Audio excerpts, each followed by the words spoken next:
Depend करतात. मी खूप खुश झालो कारण माझी परिस्थिती अशी होती की इंटरव्ह्यू वाल्यांनी जर मला ऑफर केले असते तर त्यांच्याकडूनच खर्चाला पैसे घेतले असते. मला काही द्यावे लागणार होते, त्यामुळे मी खूप आनंदी झालो. म्हणलं चला आता मग आपण आर्ट्स वगैरे करूयात, आपल्याला ह्युमॅनिटीमध्ये असाही इंटरेस्ट आहे. आणि म्हणून मग मी 11वी-12वीला आर्ट्स घेण्याचा डिसिजन घेतला. जनरली आपल्याकडे असं असतं की जो क्रीम असतो, म्हणजे आपल्याकडे चाळण्या लावला जात, चहा कसा चाळतो आपण, तसं 10वी झाल्यानंतर चाळली लावतात की सगळ्यात क्रीम क्राऊड असतो त्याने सायन्सला जायचं, उरलेला जो थोडासा कमी असतो त्याने कॉमर्स, आणि उरलेला जो कचरा असतो शेवटचा त्याने आर्ट्सला. पण मी आमच्या त्या काळामध्ये क्रीम होतो, त्यामुळे मी सायन्सला जाणं गरजेचं होतं. अर्थात खूप जणांनी टीका केली, पण मी माझ्या डिसिजनवर ठाम होतो. मी आर्ट्स घेतलं. 500 रुपयामध्ये 11वी आणि 500 रुपयामध्ये 12वी असं बद्रीनारायण बारवाले कॉलेज जालन्याला माझं आर्ट्समध्ये शिक्षण सुरू झालं. तिथं Sanskrit, music, psychology, political science, English असे सब्जेक्ट्स मी घेतले होते. कॉलेज देखील मी खूप गाजवलं. कॉलेजच्या काळात असताना आमचे एक शिक्षक होते जे त्यावेळेस युपीएससीची तयारी करत होते, आताही ते युपीएससीची तयारी करत आहेत. आणि त्यांनी मला सांगितलं की त्याची इलेक्शन होत नसतात, युपीएससी नावाची एक परीक्षा असते, त्याच्या माध्यमातून कलेक्टर निवडला जातो. मग म्हटलं चला आपण मोठं ध्येय ठेवूयात, मोठं स्वप्न बघायला काय हरकत आहे, असंही स्वप्नच बघायचंय ना, मग मोठं बघूयात. मग म्हटलं की सर मला पण आता कलेक्टर व्हायचं, मला लवकर पुस्तकांची लिस्ट द्या, मी अभ्यास चालू करतो. ते म्हटले एवढी घाई करू नको, तू आता तेवढा मॅच्युअर नाहीयेस, 11वी-12वीला तेवढाच 11वी-12वीचा अभ्यास कर. पुण्यामध्ये एक चांगलं वातावरण आहे, चांगलं कॉलेज आहे, चांगले मित्र तुला तिथं मिळतील, त्यामुळे पुण्याला जाण्यासाठी 12वीचा चांगला अभ्यास कर. डोळे झाकून रट्टा मारला. फक्त पुण्याला जायचं म्हणून अहोरात्र मेहनत घेतली, खूप कष्ट केले. त्यावेळेस चष्माही मला लागलेला होता. दरम्यानच्या काळात 2 लग्न, माझ्या वडिलांनी 3रं लग्न केल्यामुळे 2 याच्यामध्ये मी पिसला जात होतो फार. माझं खूप एक्सप्लॉयटेशन होतं, ते वेगळं सांगण्याची गरज नाही, तुम्ही मूवीजमध्ये बघितलं असेल. तर सगळ्या गोष्टी आमच्या घरामध्ये घडत असतानाही फक्त मला पुण्याला जायचंय ह्या उद्देशानं मी 12वीचा अभ्यास सुरू केला. खूप छान मेहनत घेतली, खूप छान अभ्यास केला. कॉप्या चालल्या नाही त्या काळात, आणि चालल्या असं तरी केल्या नसत्या कारण खूप चांगला अभ्यास झाला होता. 12वीला मला त्या काळात आर्ट्स घेऊन 91% मार्क्स मिळाले. ते खूप जास्त मार्क्स आमच्या त्या याच्यामध्ये होते. संस्कृत विषय एका मुस्लिम विद्यार्थ्यानं घेणं हे दुर्मिळात दुर्मिळ असतं, आणि ते घेऊन 100 पैकी 100 मिळवणं हे देखील दुर्मिळच असतं. ते मला मिळालेले होते. त्यामुळे काय सत्कार सोहळे वगैरे सुरू झाले. आमच्याकडले लोकल राजकारणी सगळे सरपंच, आमदार, खासदार आले. एक जण म्हटला 20,000 देतो, दुसरा म्हटला 30,000 देतो, तिसरा म्हटला पुण्याला गेल्यानंतर त्या क्लासवाल्याकडे जाऊन मला फोन लाव, फ्रीमध्ये लावून देतो, कारण त्यांना कळलं होतं मला कलेक्टर व्हायचंय. अर्थात बऱ्याचदा राजकारणाचे शब्द राहतात, ते शब्दच राहिले, कोणाची मदत मला झाली नाही. माझा भाऊ जो माझ्या मामाकडे जाऊन काम करत होता त्याला 2,500 मिळायचे मंथली पगार, आणि आता 6,000 मिळायचे. त्याने असं ठरवलं की मला जी काही सॅलरी मिळेल ती सगळी सॅलरी मी तुला शिक्षणासाठी पाठवतो. 2 वर्षांनी लहान आहे माझ्यापेक्षा. माझे वडील म्हणाले की मी रिक्षा चालवतो, माझं पोट कापून मी तुला पैसे लावतो, 3 वर्ष तुझ्या हातात आहे, 3 वर्षामध्ये जी मेहनत घ्यायची ती घे आणि कलेक्टर म्हणून परत येऊ. म्हणून त्यांच्या त्या पाठबळामुळे मी पुण्याला आलो. पुण्याला आल्यानंतर तिथलं वातावरण वेगळंच होतं, कारण मी एका ग्रामीण भागातून येत होतो. मी 12वीपर्यंत मराठी माध्यमातून शिकलो होतो, तिथं मला त्या इंग्रजी शिकणं गरजेचं होतं, म्हणून मी BA इंग्लिशमध्ये करायचं असं डिसिजन घेतलं. पण माझं इंग्लिश खूप वीक होतं. म्हणजे मी आमच्या 12वीच्या सायन्स, आर्ट्स आणि कॉमर्स या तिन्ही फॅकल्टी, या तिन्ही वर्गातून मी 12वीला इंग्लिशमध्ये टॉपर होतो, सगळ्यात जास्त मार्क्स होते. पण माझं इंग्लिश तरी देखील खूप वीक होतं. मला आजही तो किस्सा आठवतो, मी नेहमी सांगत असतो. रात्री 11 वाजता ट्रॅव्हल्स असायची जालन्यावरनं पुण्याला येण्यासाठी. त्या ट्रॅव्हल्समध्ये मी बसून पहिल्यांदा पुण्यासाठी चाललो होतो. विंडोची सीट मी घेतली होती, आणि मग सकाळी 5 वाजता पुण्याचा एरिया सुरू झाला, आणि मोठी मोठी बिल्डिंग्सवर लिहिलं होतं too late too late too late, म्हणजे आम्हाला देणं आहे, भाड्यानं देणं आहे किंवा वगैरे वगैरे काहीतरी अर्थ होतो. बोंबलायला मला वाटलं, चष्मा घातलेला तो मी डोळे सोडले, म्हटलं टॉयलेटचा टॉयलेट कसं काय झाला, आय कुठे गेला.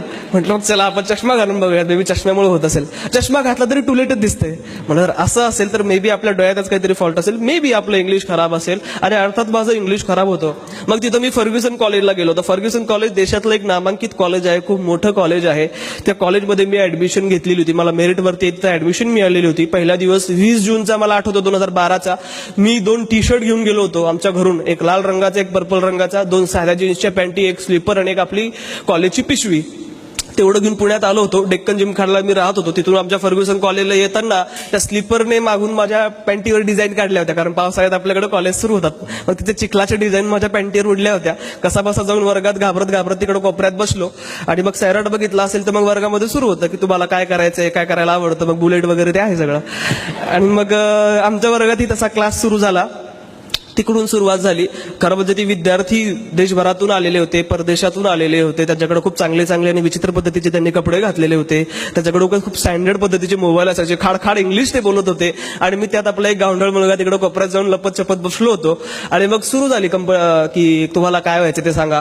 आम्ही 350 जण होतो. 350 जणांपैकी 95% जवळजवळ लोकांचं उत्तर हेच होतं की मला IAS व्हायचं आहे. हे सगळं मी बघत असताना म्हटलं की एवढे सगळ्या गोष्टी यांच्याकडे अवेलेबल आहे, आपल्याकडे पैसा नाही, काहीच नाही, इंग्लिश बोलता येत नाही, धड नाही आपलं काय होणार आपलं. माझा नंबर येईपर्यंत मी PSI STI तलाठीपर्यंत आलो होतो की आपण ते उत्तर द्यावं म्हणून. माझा नंबर आला आणि का कुणा स्टॉक माझ्या तोंडात निघलं की म्हटलं सर मला पण IASच व्हायचंय. आता गोष्ट अशी की त्या 350 जणांपैकी ह्या वर्षी फक्त मी एकटाच IAS झालेलो आहे.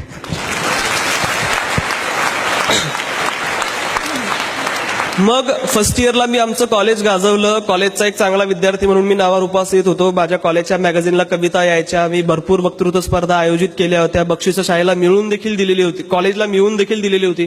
त्यामुळे एक चांगलं आयुष्य मी कॉलेजमध्ये फर्स्ट इयरला भरपूर एन्जॉय केलं. मित्रमैत्रिणी बनवले. माझ्या लाईफमध्ये कुठं आर्ची नाही आली, पण ते सल्ल्याने लंगड्यासारखे खूप चांगले मित्र आले.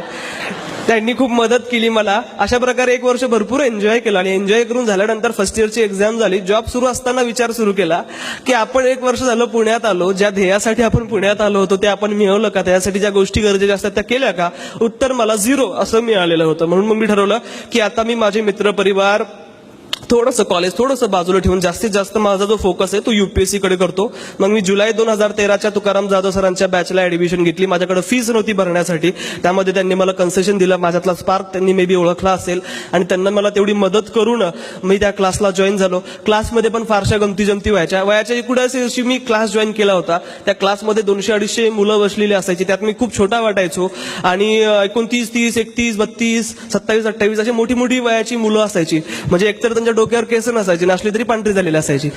त्यात मी खूप छोटा वाटत होतो. त्यांचा खरं म्हणजे एक वेगळा संघर्ष असतो. त्यांची खिल्ली नाही उडत. मी खरं खूप मोठा संघर्ष आहे त्या लोकांचा. कारण कमी वयात करणं एक वेळ होतं, पण वय वाढल्यानंतर अभ्यास करणं सगळ्या त्या गोष्टी करणं खूप अवघड होतं.